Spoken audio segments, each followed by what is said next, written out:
Sebelumnya, pemirsa, penyanyi dangdut Lesti Kejora mencabut laporan kekerasan dalam rumah tangga atau KDRT yang dilakukan oleh suaminya, Rizky Bilar. Polisi juga menahan Rizky Bilar yang dilaporkan Lesti dalam kasus dugaan KDRT ini.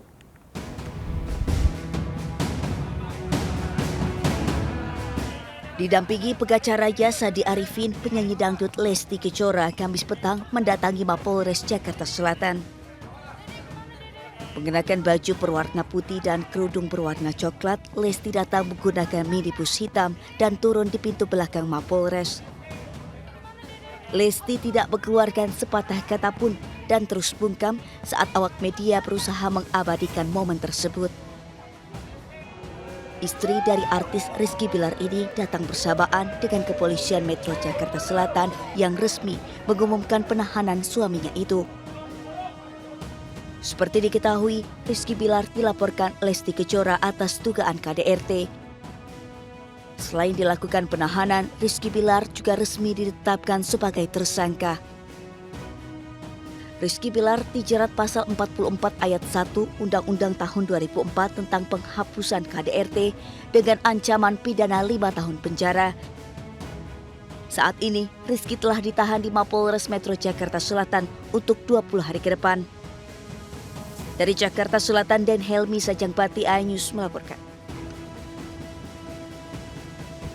Kita lanjutkan kembali pemirsa, dialog bersama dosen pidana dan hukum perlindungan perempuan dan anak Universitas Pamulang atau UNPAM, Halimah Humairah Tuwanaya sore hari ini. Assalamualaikum, Mbak Halimah masih bersama kami ya? Baik, Mbak Halimah, tadi pertanyaan sebelum kita jeda. Jika hukum pidana bertemu dengan hukum adat terkait dengan kasus KDRT yang menimpa warganya, karena kita tidak bisa tadi sekali lagi menafikan bahwa masih banyak penggunaan hukum adat yang berlaku di Indonesia. Ini katakanlah bagaimana kita prosedur yang akan kita jalankan di lapangan? Pertama begini, kita harus luruskan dulu persepsi kita tentang apa itu hukum adat, ya. Apa itu hukum adat? Kalau misalnya betul itu adalah hukum adat, kalaupun bertentangan dengan hukum pidana, itu masih dimungkinkan hukum adatnya didahulukan begitu. Misalnya masih ada adat potong jari ketika ada anggota keluarga yang meninggal di Papua, maka orang yang memotong jari itu tidak bisa kita pidana karena pidana penganiayaan gitu kan. Nah, tapi kalau ini bukan hukum adat. Hukum adat itu memang ada masyarakat adatnya, ada hukumnya gitu, ada pembuka adatnya dan lain sebagainya, ada pranata adat yang jelas. Mungkin yang dimaksud di sini bukan hukum adat, tetapi mungkin nilai-nilai yang ada di masyarakat, nilai-nilai yang hidup di masyarakat. Betul, hukum tidak boleh menafikan adanya nilai-nilai yang hidup di masyarakat. Hakim harus mempertimbangkan, penegak hukum harus mempertimbangkan adanya nilai-nilai yang hidup di masyarakat ketika menegakkan hukum, gitu ya. Tapi begini, kalau misalnya bicara tentang nilai-nilai yang hidup di masyarakat, adakah nilai-nilai yang hidup di masyarakat yang membenarkan kekerasan yang dilakukan terhadap orang, gitu ya? Apalagi kekerasan itu dilakukan sampai dengan menimbulkan orang yang bersangkutan jatuh sakit. Nah, itu kan harus dipertanyakan dulu nilai-nilai masyarakat yang mana yang membenarkan itu. Ketika masyarakat semua sepakat bahwa kekerasan semacam ini tidak diperbolehkan, lalu alasannya apa lagi? Nah, halangan yang membuat masyarakat sampai dengan saat ini nggak bisa sepakat, kenapa ya Mbak Halimah? Nggak bisa sepakat bagaimana? Ya soal perspektif tadi gitu, bahwa KDRT ini tidak bisa dibenarkan apapun alasannya, apapun kata motif sang pelaku. Pada dasarnya begini, masyarakat itu pada dasarnya tidak sepakat bahwa kekerasan baik itu di dalam rumah tangga dilakukan, baik itu di dalam rumah tangga apalagi di luar rumah tangga begitu ya, dilakukan. Pada dasarnya masyarakat sepakat bahwa ini adalah satu bentuk perbuatan tercela. Masalahnya adalah ketika ada orang, ya istri terutama perempuan yang melaporkan, mereka khawatir ada stigma dari masyarakat, ada stigma yang mencibir mereka, menganggap bahwa apa yang dilakukan adalah tercela, kedurhakaan dan lain sebagainya. Walaupun stigma itu sebenarnya lahir dari orang-orang yang juga menganggap bahwa perbuatan ini sebenarnya tercela gitu.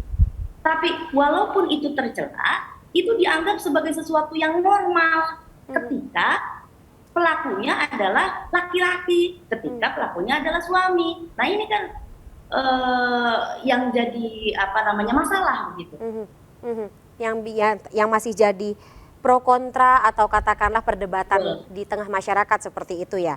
Tapi kalau misalnya kita balik lagi ke Undang-Undang KDRT yang jadi titik atau katakanlah tolak ukur, ada pasal-pasal yang katakanlah ini multitafsir nggak sih dari kacamata Mbak Halimah gitu, yang bisa dimanfaatkan dari pihak pelaku untuk bisa meringankan hukumannya?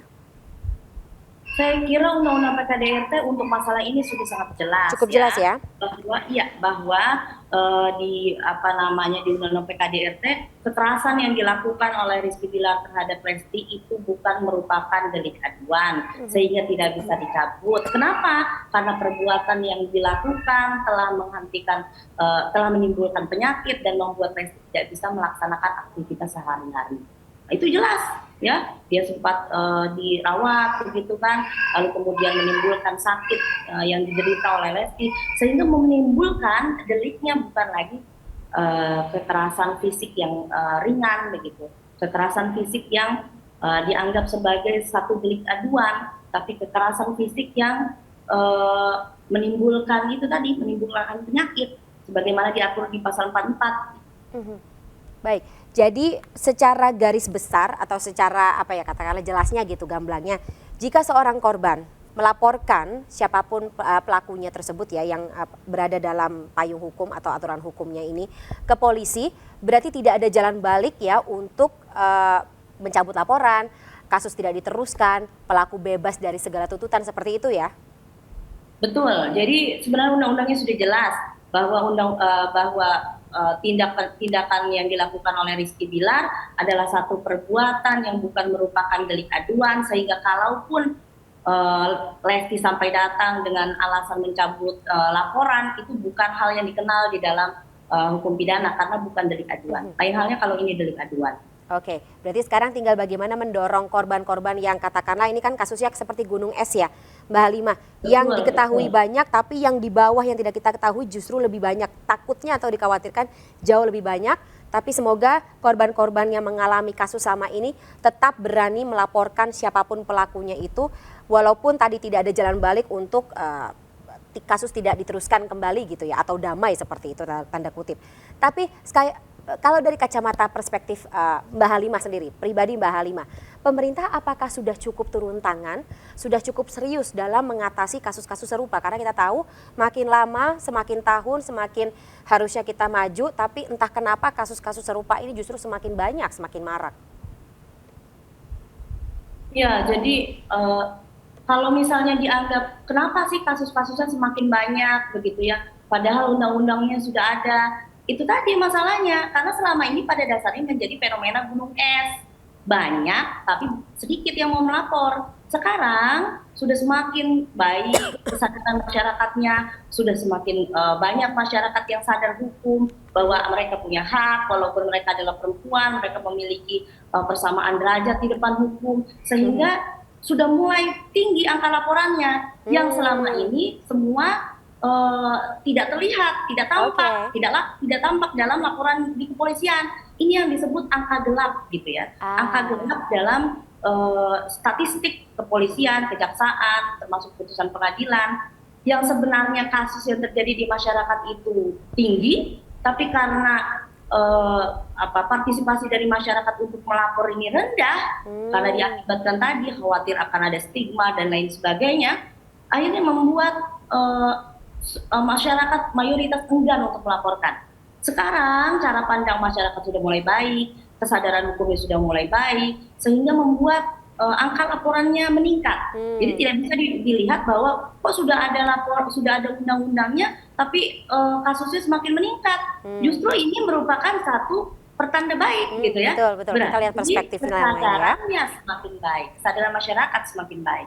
Baik. Kita lihat dari perspektif lain, tapi tetap semangatnya sama, mengentaskan kasus-kasus serupa ini terjadi lagi ke depannya. Sangat insightful dialog kita sore hari ini. Terima kasih atas waktunya, dosen pidana dan hukum perlindungan perempuan dan anak Universitas Pamulang atau Unpam, Mbak Halimah Humairah Tuwanaya. Sekali lagi terima kasih atas waktunya telah bergabung bersama kami di MNC News Now. Sehat selalu Mbak Halimah. Sampai Terima jumpa. kasih, Mbak Fani. Assalamualaikum. Waalaikumsalam. Pemirsa, relawan perempuan dan anak Partai Perindo melakukan pendampingan terhadap anak korban kekerasan seksual di Tulung Agung, Jawa Timur. Kedatangan RPA Partai Perindo ini sebagai salah satu bentuk tanggung jawab Partai Perindo dalam perlindungan terhadap anak.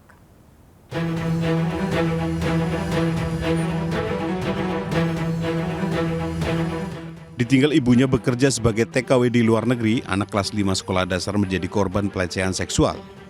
Melihat hal itu, relawan perempuan dan anak Partai Perindo kemudian mencoba membantu korban dengan memberikan pendampingan psikologis terhadap korban. Tak hanya itu, RPA Partai Perindo juga melaporkan kasus kekerasan seksual ini ke pihak kepolisian agar pelaku bisa ditangkap dan diseret ke ranah hukum. Pelakunya akan kami bawa ke ranah hukum dan akan kami upayakan untuk mendapat hukuman maksimal supaya bisa menimbulkan efek jera. Sedangkan untuk korban sendiri, pendampingan psikologi itu kami lakukan bekerja sama dengan Kementerian Pemberdayaan Perempuan dan Anak. DPD Partai Perindo Tulungagung akan membuka posko pengaduan korban kekerasan seksual guna membantu memberikan perlindungan terhadap perempuan dan anak. Membantu proses perlindungan perempuan dan anak sehingga pelaku untuk diproses sesuai dengan undang-undang yang berlaku.